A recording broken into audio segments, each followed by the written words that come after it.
अस्सलाम वालेकुम गाइस भाई। नियरली अब मैं तकरीबन ऑलमोस्ट 15 से 20 दिन बाद टीयू स्टेडियम के ऊपर अपडेट देने दोबारा से आ गया हूं, क्योंकि आप लोगों के काफी मैसेजेस थे। बहुत सारे लोग चाहते हैं कि भाई थोड़ा, क्योंकि लोग अपडेट देख तो रहे होते हैं पर थोड़ा उसके ऊपर तबसरा भी चाह रहे होते हैं, एनालिसिस के भाई काम आपको ठीक भी लग रहा है, हो जाएगा डेट से पहले, क्या क्या चीजें थोड़ा डिटेल में समझाती थी। तो हम आके बात करते हैं यार। 15-15 दिन के बाद मैं काम देख के पहले बता दूं, डेट 32 है। आज डेट 32 गुजरा है और ये आज ही की मैं जितनी अपडेट आपको बता रहा हूं, आज ही की लेटेस्ट अपडेट्स हैं, कुछ टाइम पहले की पिक्चर्स हैं। यानी आज का जो काम हुआ है, आज कल जो होना है, आज जहां तक वाइंड अप हुआ है वो पिक्चर्स भी आप देखते रहो, थोड़ी वीडियो वीडियो भी चल रही है वो भी देखते रहो। तो इतना काम अभी हो चुका है और ये सिर्फ 32 डेज के अंदर हुआ है। यानी अब लोग ये बोलेंगे यार अभी तक तो स्ट्रक्चर ही नहीं खड़ा किया, पैराफिट्स वगैरह, ये क्या बातें कर रहे हो, अभी तो अंडरग्राउंड ही काम चल रहा है। भाई आपको बता दूं, सबसे ज्यादा मेहनत लगती है बेसमेंट, बेस तैयार करने में। ये जितना काम अभी आपको दिख रहा है ये सबसे मुश्किल काम होता है और सबसे लेंथी पीरियड इसी में जाता है, क्योंकि अगर आपकी बेस नीचे से स्ट्रांग नहीं की जाएगी तो स्ट्रक्चर जो ऊपर बन रहा है वो फाड़, वो गिर जाएगा। तो ये आपको लग रहा होगा कि यार अभी तक ये बेसमेंट में ही घुसे हुए हैं या अभी तक ये खुदाइयां ही करे जा रहे हैं, बट ये आपको मानना होगा कि ये जितना काम अभी हुआ है ना कंस्ट्रक्शन का, ये 32 डेज के अंदर हो जाना बहुत बड़ी अचीवमेंट है। डे नाइट काम के बाद ये सब हुआ है, वरना जितनी रैपिड ग्रोथ अभी आप देख रहे हो पिक्चर्स में, ये काम होने में कोई 2 महीने आराम से लगते हैं, जो काम इन्होंने 32 डेज के अंदर कर लिया है। और 2 महीने कुछ टाइम लगेगा, थोड़ी नीचे का स्ट्रक्चर हो जाने दो, बेसमेंट तैयार हो जाने दो, आप देखना बेस जैसी तैयार होगी फटाफट ये चुटकियों में स्ट्रक्चर खड़ा कर देंगे। और फ्लड लाइट्स की तो बात ही नहीं करो, फ्लड लाइट तो भाई लग जाएगी, उसकी टेंशन नहीं। हमने देखा एक्स्ट्रा टेक ओवल के ऊपर 5 दिन के अंदर फ्लड लाइट लग गई, लाइटें भी लगा दी, एंगल भी सेट कर ली, वो सारा जो माल है वो सब आ जाएगा, पोल वोल लाइट्स वगैरह सब चीजें आ जाएगी। और एक स्टैंडर्ड क्वालिटी आईसीसी स्टैंडर्ड्स के ऊपर आपने लाइट मंगवानी है, क्योंकि यहाँ पे इंटरनेशनल मैचेस भी हम होस्ट करवाएंगे, वर्ल्ड कप क्वालिफायर्स भी यहाँ पे होस्टिंग मिल सकती है आईसीसी की मेंस टीम की, और हो सकता है कि वुमेन वर्ल्ड कप होना है यहाँ पे 2027 का, बहुत सारी और चीजें हैं। तो उसके लिहाज से ही फ्लड लाइट भी वैसी ही चाहिए जो आईसीसी स्टैंडर्ड्स को क्या बोले उसको टारगेट करती हुई या आईसीसी के लेवल पे हो वो चीजें। बट अपडेट्स आप यहाँ देखते रहो भाई, कुछ टाइम बाद ये स्ट्रक्चर जैसी सेट होगा, हमने देखा गौतम बुद्ध स्टेडियम के ऊपर, जैसे ये स्ट्रक्चर सेट हो जाएगा, बेसमेंट सारी चीजें पोल वोल जो भी है सब सेटिंग हो जाएगी, फिर उसके ऊपर आप देखना स्ट्रक्चर बनेगा। सीढ़ी टाइप बनता है पहले, सीढ़ी इस लिहाज से, फिर उसके बाद आप चेयर्स को इंस्टॉल करते हो और फिर आपका पूरा फैंस के बैठने के लिए स्ट्रक्चर रेडी है, पोल्स वोल्स आ जाएंगे, लाइटिंग वाइटिंग सेट हो जाएगी। तो 12-12 दिन के बाद की अपडेट देने का मकसद यही था। हर रोज भी दे सकते हैं आके अपडेट, बट इतने दिन बाद देने का मकसद ये होता है कि मैं पुराने काम को और इस काम को जज कर सकें। तो जो मैंने पहले बताया था, तब मैंने लास्ट वीडियो 15 दिन पहले आई गेस बनाई थी, तब आपने देखा होगा वीडियो में सिर्फ मट्टी थी, सिर्फ मट्टी थी और थोड़ा बहुत काम हो रहा था। आज आप देखो नीचे का पूरा इन्होंने हर चीज रेडी कर दी है, कल परसों के बाद और बहुत ज्यादा काम होने वाला है। तो बहुत ज्यादा काम ऑलरेडी हो चुका है। टीयू स्टेडियम फाइनली एक इंटरनेशनल लेवल का स्टेडियम बनते हुए नजर आ रहा है।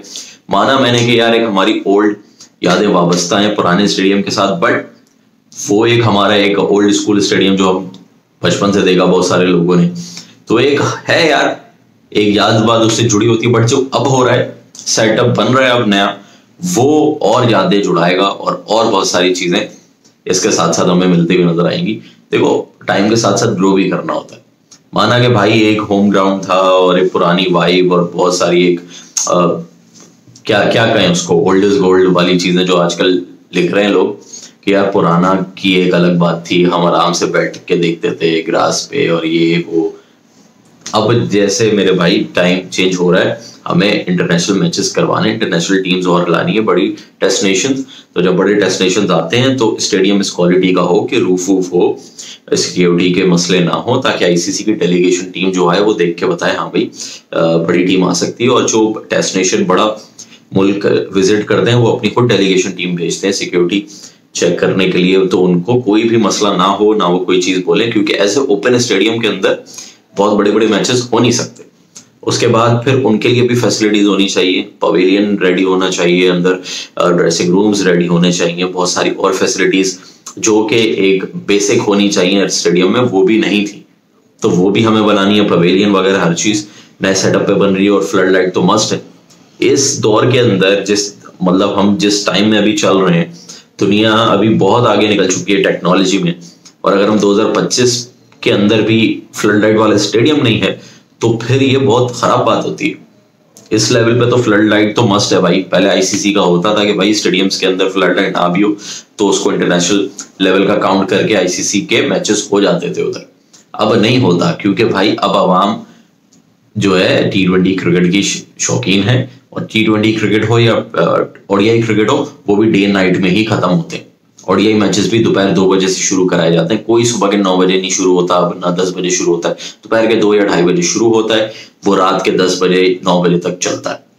अब ऐसे ही काम चलता है। और T20 गेम तो रात के 7 बजे शुरू होता है, और अगर हम फ्लड लाइट्स ही नहीं होगी हमारे पास तो फिर घंटा हम ओडीआई गेम यहाँ पे बड़े डेस्टिनेशन के साथ खेल पाएंगे, ना T20 गेम खेल पाएंगे।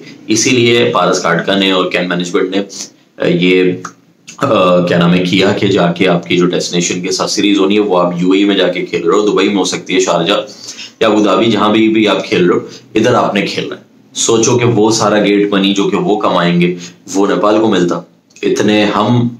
इतने अरसे से डेस्टिनेशन के साथ सीरीज चाह रहे हैं, वो डेस्टिनेशन की सीरीज हमारे होम ग्राउंड के ऊपर होती, बट क्यों नहीं हो पाई? क्योंकि हमारा वो स्टेडियम उस लेवल का रेडी नहीं था। और कर भी दें तो अभी वहां पे वर्किंग चल रही है, अगर हम अभी भी बुलाते तो वर्किंग चल रही है, वो बन रहा है, तो वहां तब भी मैचेस नहीं हो सकते। तो हम दूसरे के स्टेडियम में जाके खेलने से बेहतर था अपने में ही खेलें। बट शुक्र है कि अब काम वाम हो रहा है। इस साल चलो नहीं हो पाया, अगले साल कोई भी डेस्टिनेशन आएगा, बड़ी टीम्स आएंगी, वो यहाँ पे टीयू स्टेडियम पे मैचेस खेलेंगी। सारी चीजें मैंने मान ली भाई, होम ग्राउंड और पुरानी यादें और ये वो पुराना ओल्ड इज गोल्ड। बट जो नया बन रहा है मैं वो देख के भी बड़ा खुश हूँ। वो भी आपको एक नई यादें हम इसके साथ बनाएंगे। पुरानी जितनी थी वो तो हमारे साथ रहेंगी, वो कोई मिटा नहीं सकता। अब इस स्टेडियम के साथ नई यादें अपने को बनानी है। जैसे बहुत सारे दुनिया के स्टेडियम्स हैं यार, लॉर्ड्स क्रिकेट ग्राउंड मेलबर्न हो गया, ये भाई क्रिकेट की हिस्ट्री में सबसे ऊपर है। बट उन्होंने अपना वो जो एक उसका क्या क्या क्या कहें उसको, एक उस स्टेडियम का चार्म हटाया नहीं, वहीं रहने दिया, बट उसको अपग्रेड करते रहे। अब आप देखो कि वो स्टेडियम कितना खूबसूरत है। बट वो भी चाहते हैं कि नहीं, जो हमारी पुरानी वो है वैसी ही चलता रहे, नहीं होता। बट जिस तरीके की एक वाइब थी वो उन्होंने जाने नहीं दी, तो हमें भी ये जो टीयू स्टेडियम की एक वाइब है उसको जाने नहीं देना। बट कैपेसिटी लो होती भी नजर आ रही है, जहां हम आराम से 50,000 बंदा घुसा देते थे, 20,000 की कैपेसिटी में 30-40,000 बंदा बैठा होता था, अब 15 से 20,000 मैक्सिमम होने वाला है। तो खैर कोई बात नहीं, डबल टियर कर लेंगे कुछ टाइम बाद। अभी पहले सिंगल स्टैंड्स तो हो, बाकी की चीजें तो हो, फ्लड लाइट्स वगैरह तो, मैचेस वगैरह हो। बट अपडेट आप यहाँ साथ देखते जाओ भाई। आज ही की सारी अपडेट्स हैं, आज ही के आज की ये सारी पिक्चर्स हैं, कुछ वीडियोस हैं जिसमें इतना काम हो गया है। यानी जब मैंने लास्ट टाइम वीडियो बनाई थी तब सिर्फ मट्टी थी, अब आप देखो कितना काम हो चुका है और इतनी रैपिड स्पीड के साथ चल रहा है। तो आई एम वेरी श्योर अगर इस स्पीड के साथ काम चलता रहा, डे एंड नाइट, वर्कर्स और जितने भी वर्कर्स हैं उनको हेड्स ऑफ, उनको सलाम है भाई। आप दिन रात काम कर रहे हो, घर बार छोड़ के, त्योहार वगैरह छोड़ के आप लगे हुए हो, दिन रात मेहनत कर रहे हो, तो इनको मत भूल जाना। ये ही असल बंदे हैं जो काम कर रहे हैं दबा के। अच्छी बात है, देख के खुशी हुई। लेकिन उसने अपना दिन रात लगा दिए, काम कर रहे हैं स्टेडियम को उसी टाइम में जिस स्पीड के साथ ये चल रहा है, और इसी स्पीड के साथ चलता रहा तो आई एम वेरी श्योर कि नवंबर से पहले ये रेडी होगा। और डेडलाइन तो इसकी 60-70 दिन की दी है, बट मैं कहता हूँ 100 दिन भी लगा दो, परवाह नहीं है, लेकिन काम पूरा हो जाना चाहिए। तो नवंबर से पहले जिस स्पीड के साथ ये चल रहा है, आई थिंक कि आराम से रेडी हो जाएगा। और एनपीएल सीजन 2 नाइट गेम्स हम खेलते हुए नजर आएंगे, और बहुत सारी और बड़े स्टार्स हमें एनपीएल के अंदर खेलते हुए नजर आएंगे। बट मुझे ऐसा लगता है कि अगर इसी पेस के साथ काम चलता रहा तो हम डेडलाइन जो है उससे पहले ही इसको अचीव करके हैंड ओवर कर देंगे सारे वर्कर्स कैन को स्टेडियम, और बोलेंगे जाओ जी लो अपनी जिंदगी, लगाओ मैचेस खेलो। अपडेट्स वगैरह आप लोग देखते रहो भाई, अपनी भी राय दीजिए कमेंट्स में भाई, क्या लग रहा है काम हो जाएगा इतने टाइम में या नहीं होगा, क्या होगा क्या नहीं है। आपकी कोई राय है, कुछ मुझे करेक्ट करना चाहते हो, नीचे कमेंट करो ताकि मैं भी कुछ मुझे भी आप लोगों के जितने भी कमेंट्स आते हैं उसको पढ़ता हूँ और मुझे भी इससे काफी हेल्प मिलती है। Love you guys.